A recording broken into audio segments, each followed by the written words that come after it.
বিসমিল্লাহির রহমানির রহিম। সুপ্রিয় দর্শকবৃন্দ, আসসালামু আলাইকুম।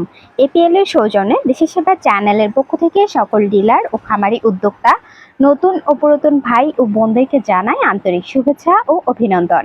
এপিএল কোম্পানির সাথে আছি আমি সাজেদা।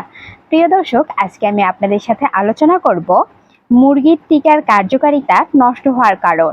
ভিডিওটি না টেনে সম্পূর্ণ দেখুন, তাহলে সবকিছু বুঝতে পারবেন। চলুন আলোচনা শুরু করি।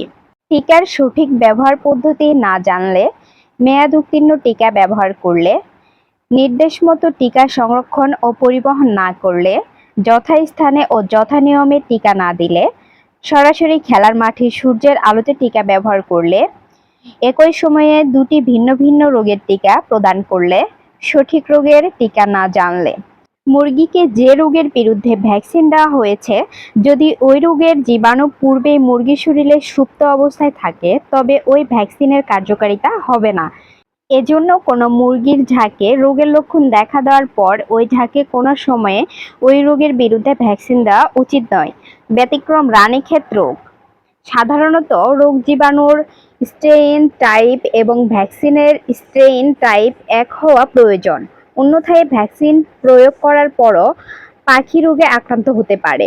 টিকা পরিমাণ মতো শরীরে প্রবেশ না করতে পারলে, জীবিত জীবাণু দিয়ে তৈরি ভ্যাকসিনের জীবাণুগুলো মৃত হলে ভ্যাকসিনের কার্যকারিতা নষ্ট হতে পারে।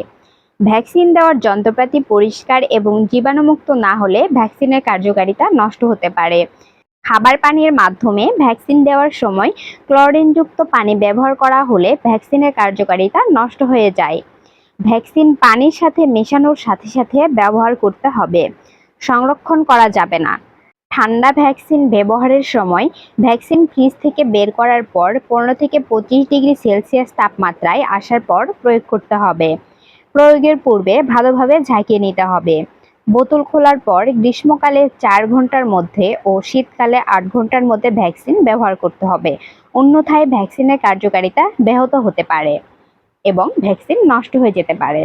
প্রিয় দর্শক, আজকের মতো এই পর্যন্তই। আমাদের চ্যানেলের সকল নতুন নতুন ভিডিও ও তথ্য সবার আগে পেতে আমাদের চ্যানেলটি সাবস্ক্রাইব করুন ও বেল আইকনটি বাজিয়ে দিন। লাইক, কমেন্ট, শেয়ার করে অন্যকে দেখার সুযোগ করে দিন। আমাদের এপিএল কোম্পানির নিজস্ব পরিবহনের মাধ্যমে সারা বাংলাদেশ বাচ্চা ডেলিভারি দেওয়া হয় এবং আমাদের এপিএল কোম্পানিতে চলছে বর্তমানে ডিলার সেটআপ।